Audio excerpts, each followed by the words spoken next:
ago. Thought that Good morning and welcome to the channel Grand Colombia. Welcome back to Coffee Time every Sunday, 11 o'clock my local time.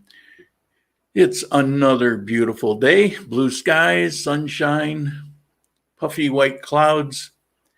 It's about 72 degrees, 74 degrees. We have had a bit of a warm spell lately, but it's been rather nice. Not a lot of rain. You know, we're out of the rainy season finally. To any of those of you watching, if you're there, let me see. All right, got a few of you out there. Let me know if you're in Colombia or Ecuador or if you're in the US. So if you would post a comment. Hello from Fort Lauderdale. Oh, Rob, how you doing? Yeah, let me know where you're watching from. I'm kind of curious. Okay, what's new this past week?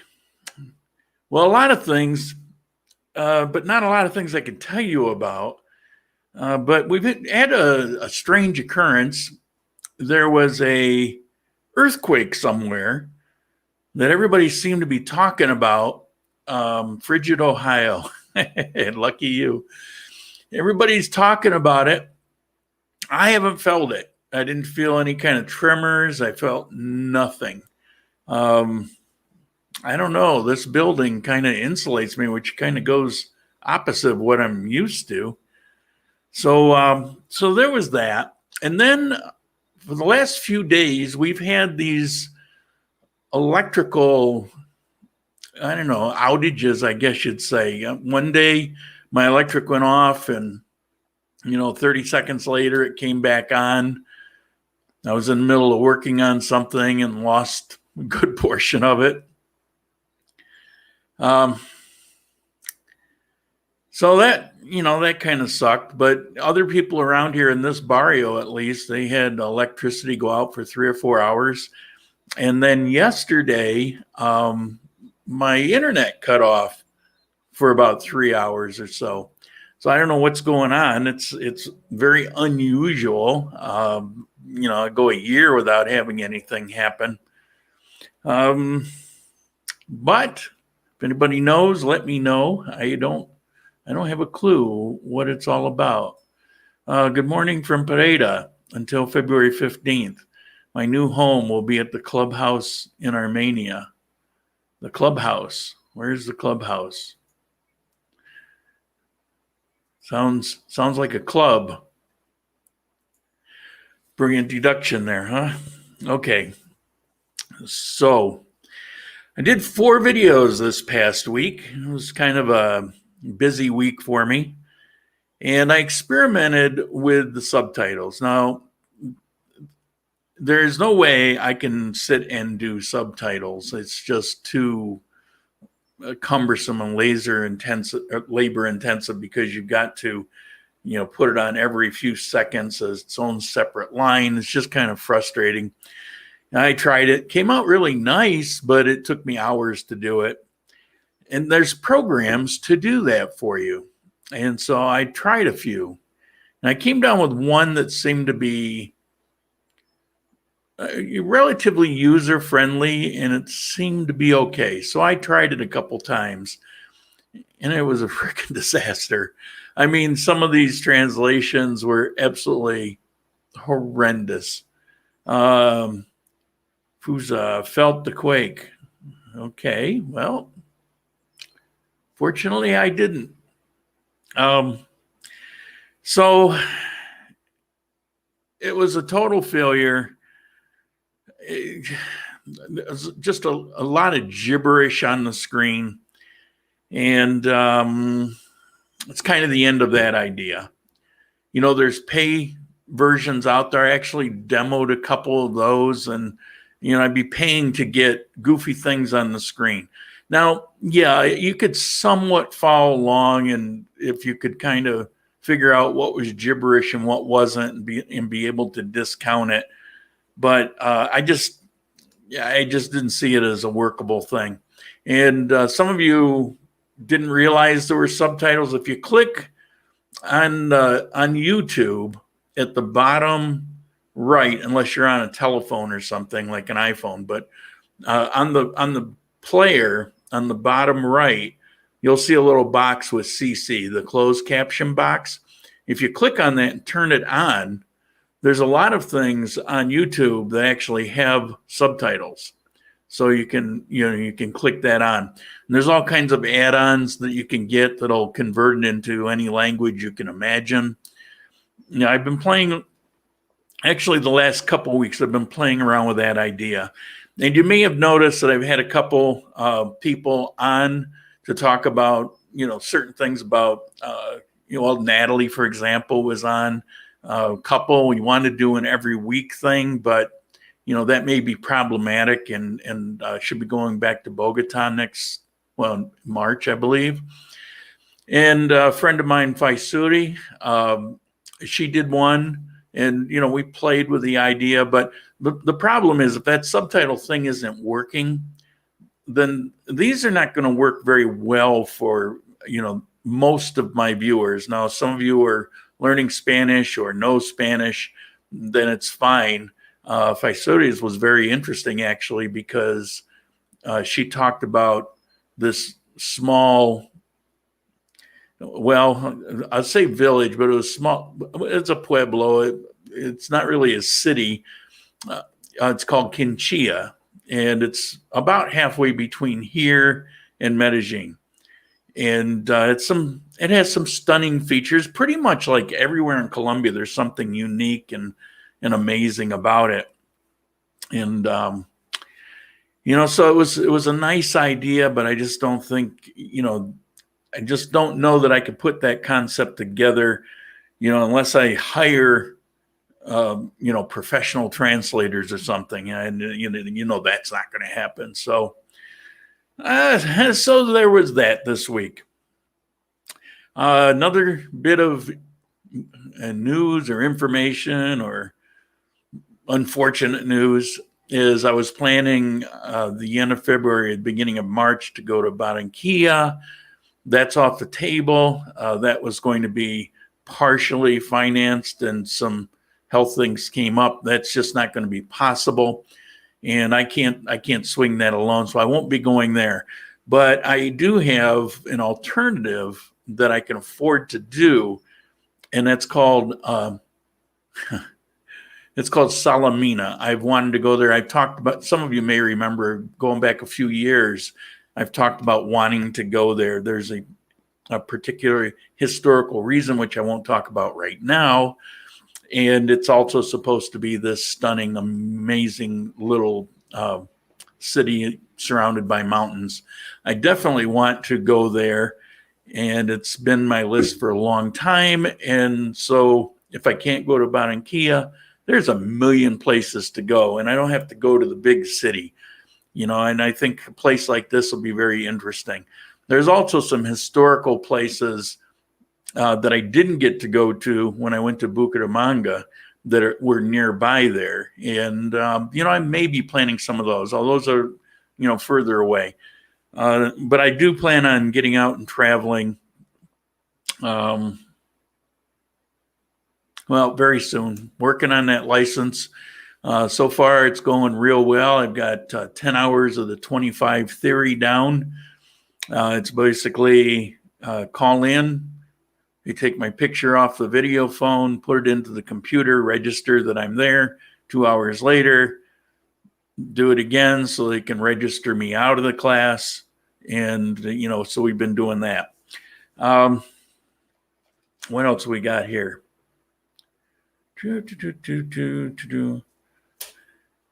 Okay, so if you have any other ideas, I'm intrigued by this idea of having, we do the coffee time live every Sunday, and it's relatively popular. There's people that look forward to it and comment on it, and it's for about 3 years, it's been probably the backbone of this channel.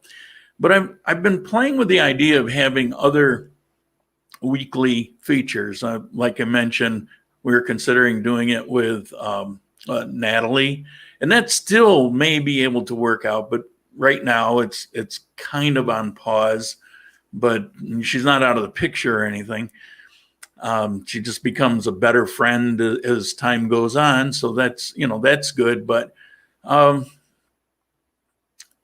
don't know what it'll be. And I don't want to have these little shows, on this channel where everything is about me. I mean, that's, I've got regular videos for that. And so I'm open to some ideas on that.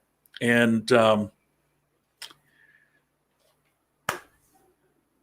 let me know if you got any thoughts. And got a little, quit saying and. I've got a little news. If I can find my mouse pointer, there we go. Got a little news to discuss. There, I think I got it. There we go. Okay, just 2 articles today. Windows, bars, and restaurants.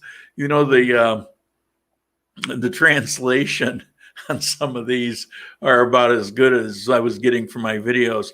Basically, what this is saying is that because we have hardly any cases, and I don't know that they're taking any more from Cali that was working against us, they've dropped the 10 p.m. curfew. It's not completely changed, but it's up to 12 midnight again. And I was wondering what was going on. I heard all these car horns and people cheering and stuff last night. And maybe this was it. It's like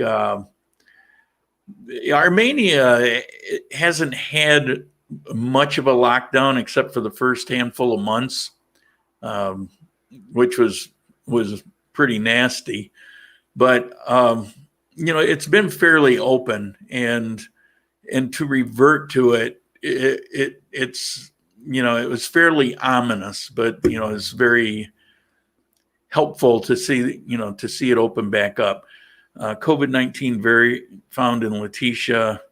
Yeah, here's the thing, and I don't know why governments haven't figured this out. I've been saying it forever, but it's been known forever. You cannot stop a virus. Like, they think they can stop the virus, but they're not stopping it. They never can. They never will. Originally it was all supposed to be a 2-week thing to slow it, to make preparation for it. Well, they've had a year to prepare, and any preparation that they could possibly do has been done.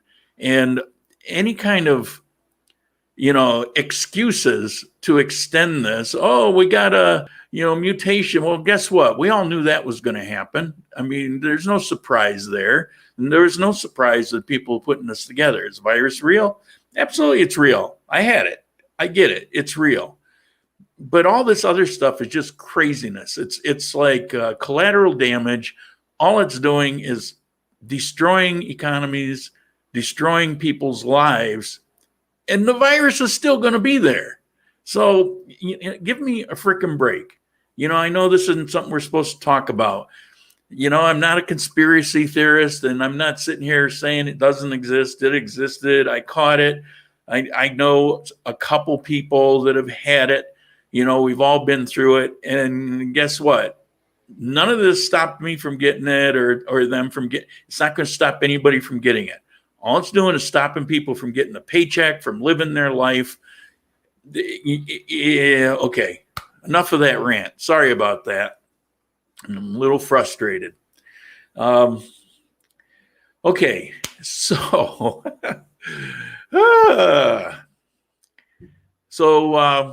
curfew is somewhat lifted, and maybe people will start dancing again. Did I mention to you that they had actually banned dancing for a while? Okay, not to get back on this, but they closed swimming pools. So, because I guess viruses live in swimming pools, and they stopped dancing because I guess if you're dancing, it attracts viruses. I mean, Okay, enough of that. All right, and so the other item here, I just thought this was kind of interesting. Here in Colombia, so there was a woman who had twins, and there was a dispute over the paternity. And so, like on Jerry Springer or whatever those shows are, it was who's the father? So they did a paternity test. And lo and behold, one child was with one father and the other child was with another father. Now, I didn't know this. I always wondered about that, but I didn't know that it was a real thing. But it is a real thing, but it's a rare thing. The woman will be ready to have a child and, she'll have an egg and it'll get impregnated. And then almost immediately after that, another egg can come out. And then if she has sex with somebody else later, within a short window of time, then that egg can be fertilized by somebody else. So yeah, live and learn. I didn't know it was a thing, but apparently it's a thing. And it just kind of caught my eye. You guys, you probably knew all about it, but you say you're never too old to learn something. And that's the way I felt when I read this. And really? No kidding. So I had all these scenarios playing in my mind, but it's only a short window of time that this can happen. Okay, enough of that. That's all I have for news. We're going to go to Q&A. I'm going to catch up on, let me take a look at the, what do we have here? What did I miss? Equally frigid in Ontario. Yeah, I can imagine. I don't know where that is. I will look that up. Barichara. Oh, it was gorgeous. COVID-19 variant. I read that one. Wasn't you, but that's what set me off. It stems from a conversation that I just had recently. It's just kind of maddening. We need the curfew lifted here, 8 p.m. every day, complete shutdown. And why? Why? Okay. Yeah, it's terrible. In Ohio, the curfews vary depending on the number of hospital admissions. That number went down this week, so now it's 11 p.m. to 5 a.m. It's crazy. Yeah. Canadian government will now quarantine people arriving in the country. 3-day stay in a government hotel at the traveler's expense, about $2,000. Well, isn't that just wonderful?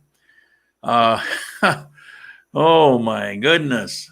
Yeah, I keep hearing that the United States is going to require some kind of quarantine up to 14 days, but then you've got groups that are arguing against it, saying kind of what I just said, including, of course, the travel industry. They're going to say that anyway. So you don't know. We don't know how that's going to go. Closer to San Gil. Oh, okay. Yeah, well, that's where I want to go back, and that's one of the places I want to see. Okay, I did say we're going to get to Q&A, didn't I? Well, we've got to make it official. It's Q&A time. It's time to start asking your questions. Remember, 4 question marks first, then ask the question. Okay, now it's official. Is there a requirement for auto insurance if you own a car in Armenia? Absolutely. Anywhere in Colombia, you've got to have car insurance. Nice thing is you can buy it anywhere at any time. I can buy it on any number of phone apps. There's, kind of like there's kiosks where on every street corner where you can charge your cell phone. Well, it's practically every street corner you can buy or renew your car insurance. It's an amazing system. It is so simple. All right, what do we got here? Can I hire you to help turn on my utilities? Why can't you turn on your utilities? just so you know, you shouldn't have to hire anybody for that, because I assume you're renting. And if you're renting, the utilities remain in the owner's name. I've never rented anywhere in Manizales here that didn't have the utilities in the owner's name. And they should never have been off, actually. So if you're renting, talk to whoever you're renting from. And uh-oh.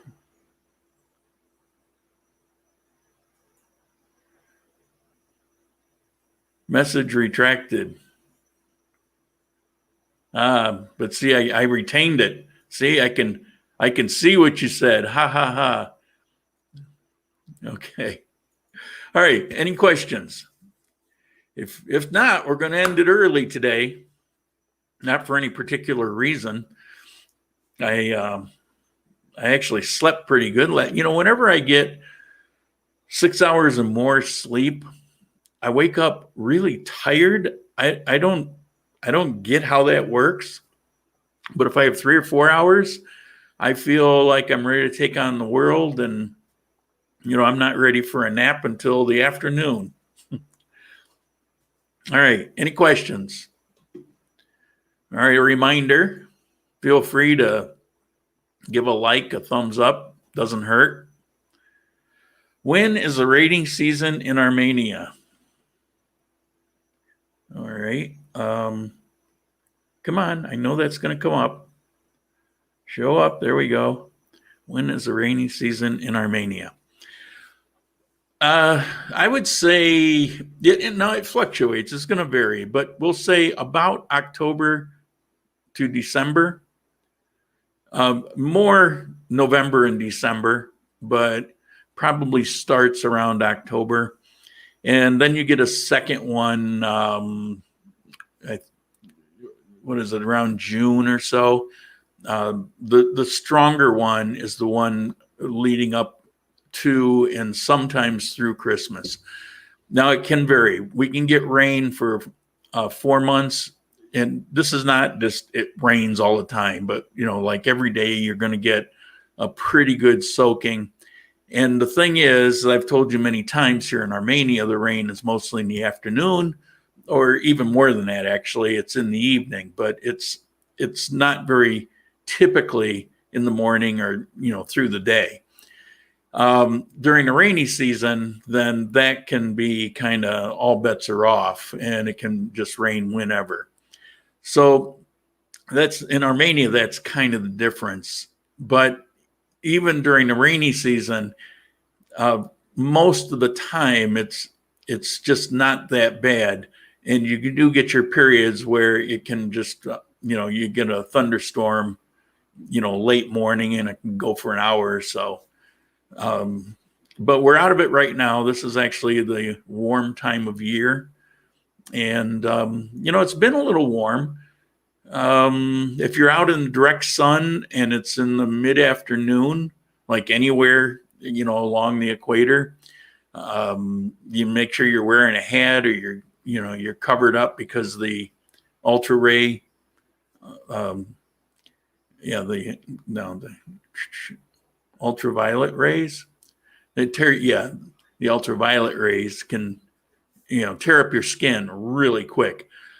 I was sitting out on a balcony in the afternoon talking to somebody, and my this arm got exposed as that afternoon sun came, and it beat down on it. And in about 15 minutes, it felt like it was starting to burn. And I've actually got a pretty distinct tan line, which won't show up on the camera here because of the lighting's kind of bright. But that was in 15 minutes. So you want to be careful of that. What's this? Have you tried Tejo, that explosive game? No, I'm kind of missing out. How much short for Barranquilla? Maybe we can chip in. No, you guys do great. And when when I've needed equipment or some necessary things, you guys are always there. It may be last minute sometimes, but it always pulls a rabbit out of the hat, and everything's set and everything's going. And granted, one day I do have a goal of profiting about $400 a month. But these trips, yeah, I would like that to be self-sustaining and supporting. However, we've just come through a time when I've gotten a lot of contributions to do things that need to be done, and I just don't feel like I want to reach out for that. I don't want to keep tapping that, because God knows if I lose this microphone or a camera or something, or a monitor or something, really important, and I got to drop a couple $100, I'm going to be knocking on your door. So, I keep that in mind. But I thank you. Of course, regular contributions are always welcome, and they are, where are they? They are, there we go. There, everything is at grandcolumbia.live. As a matter of fact, at this very moment, if you were to go there and click on the videos tab, you will see this streaming live on that website. Anything live comes up there. It's got a couple playlists. It's got the Colombia playlist. It's got the Ecuador playlist. And it also has the most current uploaded videos that you can just click on them and it's there. So I appreciate it. And if you contribute and enough comes in, that's fine, but I'm not going to make a special call out, I guess is what I'm saying. How much is it short? Well, probably about $400, but let's not worry about that right now. Salamina I can pull off. And I'm just as happy about going there. I've actually wanted to go there longer than I wanted to go to Barranquilla. The thing about Barranquilla that interests me the most is that Shakira is from there. And I figure maybe I'll stumble into her. No, I'm kidding. But it is the home city of Shakira. All right. Ditto Mike. Okay. What else we got? How serious is the earthquake in Armenia? Well, there wasn't an earthquake in Armenia. It was somewhere else. So it wasn't serious. But what was felt, you feel, just like anywhere. My first earthquake I ever felt, I was in California. And it was pretty weird. It's disorienting. And it was a strong one. That was back in the 70s, and something actually fell off a shelf and broke. And it was real queasy. It was almost like a vertigo feeling. Since then, I've been in upstate New York and felt them. And there's earthquakes wherever you live. There are earthquakes, whether you notice them or not. In Oklahoma, for example, there's a couple hundred a day. So, earthquakes, not unusual. Colombia is no different. People are more afraid when they're looking at overseas. Well, you do have to be careful of certain places. Chile's got a pretty steady earthquake zone. There was one here 20 years ago that was 1999, actually. It was fierce. It was wicked. It did tons of damage. But the frequency of the fault line that is here through history has been about every 4,000 years. Now, does that mean it's not possible to have one tomorrow? No, anything can happen, but it's not the history of it. So, different fault lines have different characteristics, all depending on the pressure and where it comes from. And this fault line is such that it's just not very likely. It's not something I actually think about or worry about.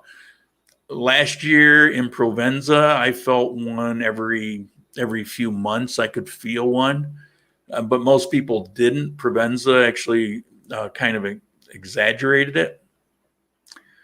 Are there any bus travel restrictions? I'm happy to say there are not. There are no bus travel restrictions. Where did you find the music at the start of your videos? Oh, my theme song, you mean? Whoops. That came with one of my software programs, not one that I use very often. I have Cyberlink, which is a really good program, but it's lacking a couple features that I use on a regular basis. And I have no idea why, because it's not like an ultra cheap program. But, I've got that, I maintain it, and it came with that, along with some other music that, they licensed me to use. And then I've got Wondershare by Filmora. I've had that. Well, actually, I've had it since that company first put out their first edition. And back then it was dirt cheap, and I've maintained it. And twice over the dozen years or so I've had it, I've had to actually, even though it was lifetime, they went to a completely different rewrite, and I'd had to pay, but I got a special deal. So I only had to pay like $50 or something to convert to it. And it was worth it. And today they've done so many updates to it that it's as good or better as any program out there. It's amazing, and it's very quick, intuitive to use. So I really love it. I did at one point a few years ago opt into their professional version because I thought for some reason it must be better. Well, all it did was overcomplicate it, like the high end hundreds of dollars of cost programs. It's not worth it. So if you're ever into video editing, I highly recommend Wondershare by Filmora, and not the pro version. And it's got more features than I'll ever use. Rob Burnett, thank you. I appreciate the contribution. $10. It goes a long way, especially because this is the end of the month. So whatever I end up getting paid on the 21st of next month for the month of January is cut off as of today. So yeah, it's like any business, at the end of the month, it's always a big plus. So I definitely appreciate it. There are some months where a single contribution would come in on the last video, of the month, that actually put it over to whether I'd even get a check or not get a check, so it's very cool. You may very well know that. Okay, if there's any other Q&A, I do want to mention the pizza video, and then I did a follow-up to maybe explain some things about that video, because the video came out just kind of cold into it. I invited some people over. There were 4 Colombian people, and there were 4 of us gringos. And that's not a derogatory term in Colombia, or really South America in general. It's a derogatory term out of Mexico mostly.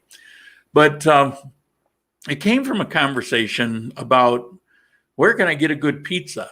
And I made a comment saying, well, some of the best is actually, believe it or not, Domino's, which is, and I used to hate Domino's, but it's a different formulation. There's something about it. It's actually not bad. Now, I'm not saying that Domino's in Armenia is this fantastic pizza, but it's pretty good. It's not bad. And I'm a pizza snob. It's like I wouldn't turn it down. It's, I order it from time to time. Every 3 or 4 months, I might get one. And so it's like, well, that's terrible. Well, you got to have one to know what I'm saying.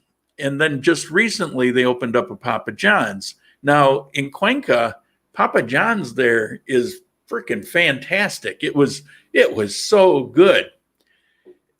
So, it's like, oh, I'm going to get it. So I order it up. I mean, it was just last month and a half or so that they opened. So I get it here. What a piece of crap it was. It was so disappointing. It was pizza, but it was like it was not a thing.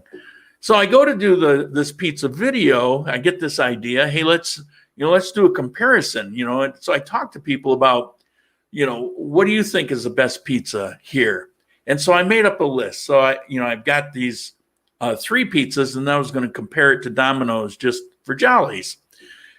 Well, I start calling for the pizza because, you can't really call until you're ready for them. So I start calling about 5 o'clock, and we're going to start at 6. So I start calling for the pizza at 5 o'clock. And I go through and I order, and it's like, we're going to have pepperoni on half and just cheese on the other half because some people likes it that, so we'll do it that way. And so I go through and I get the order done and I click on it, and in the place, it says, we can't fulfill your order. They just closed. 5 o'clock on a Friday. How could that be? They only opened at 4, And so I went through that. And so I just couldn't get those pizzas in Domino's for some unknown reason. They weren't going to deliver over here. So everything fell apart at the last minute. So then what I did was I just grabbed the most talked about pizzas, beyond and not being the best, but, maybe because they're so cheap or whatever.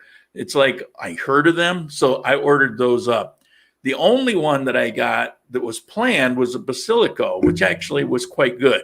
And the thing is, I know that there's some pretty good pizzas in Armenia. And sadly, I didn't get to demonstrate that. And it's kind of, but what am I going to do? Everybody's here. I got the pizza, I got the beer, and, let's just go ahead with it. So we were able to demonstrate probably the nastiest pizza in Armenia. But it also revealed the thing about, what's important to the taste buds of people in Colombia. And that's why, I wanted to make it's all about the cheese follow-up video and about the stress I felt when this was all falling apart. So there was that. I have yet to have a pizza here that wasn't even mediocre at best. Kernel corn on pizza. I don't know that I've had kernel corn on pizza, but I've seen some pretty strange combination. The thing that turns me off the most is they seem to be enchanted with bechamel sauce. And it has its place, and it's a good starter sauce, but you see it on pizzas, you see it in lasagna. Like sometimes in lasagna, they'll actually substitute it for ricotta cheese, and it's actually making me not want to see bechamel sauce, and I actually use it as a starter sauce in a lot of things that I cook. It's just, people have their different taste buds, and I was told by somebody, and this does not go to the typical argument of, is Hawaiian pizza a real pizza? They were completely unaware of that aspect of pizza. But where they're from, their favorite pizza is pizza, cheese, and pineapple. No meat at all, just pineapple, because pineapple is obviously it's a thing here. And so that's what constitutes a real pizza, to some people. And pepperoni, it's like, why would you put pepperoni on a pizza? Why would you put a tomato on a pizza? You put pineapple on a pizza. So it's kind of, and that's not unique to Colombia. Around the world, they'll take a food like that and they'll adopt it to their palate, to the foods that they have around, to things that they're comfortable with. I think the most is, as I'm rambling on about food here, I think the most interesting thing to me and horrifying is how many people I run into that have no interest in trying or experiencing, tasting any food beyond rice and lentils and potatoes and carrots and maybe chicken, just very, very basic things. And that there's some people, if you give them a plantain and a glass of juice, it's the feast of a lifetime. And it just fascinates me because I grew up trying all kinds of different things. And I traveled different places in the world, and I've lived in different places in the world. And, part of the fun of that is experiencing some things that turn out to be pretty horrific, but some things that are, turn out to be quite surprisingly good. And so to run into people that just have no interest in trying anything beyond a bowl of rice, it's crazy to me, but that's just the way it is. I will deliver the best pizza in Ohio for a mere $2,000. Yeah, I bet you will. I could probably fly there and back and get my own. It's okay. What do we have here? Italians have told me that bechamel sauce is standard for lasagna, and ricotta is an Italian-American thing. I also hate bechamel with lasagna. Well, you could be right. Upstate New York is Italian central for the United States. And I've known Italians. Now, you mentioned Italian-American thing. So maybe it comes from that. I've known first-generation Italians in upstate New York. I have never heard that. Is it possible? Absolutely. I've never been to Italy. I came close, but ended up going in a different direction. At France, I turned right to England instead of left to Italy. But so I don't know if anybody's Italian and knows if that's the case. I am curious. It may sound simple. It's hard for me to believe, particularly since bechamel is really more associated with France than it is with Italy. It just doesn't. You might be right, or whoever told you that, could be right. You probably don't know for sure any better than I do, but curious to know. You know what I'm going to be looking up as soon as I end this? I've got to check that out. Okay, we got any questions? I know you didn't tune in just to hear me ramble, and I don't see anything else. So, and it looks like some people are leaving, so I think that's my cue. I will see you. Where is it? Okay. I will see you next week at coffee time, barring any disaster. Ciao.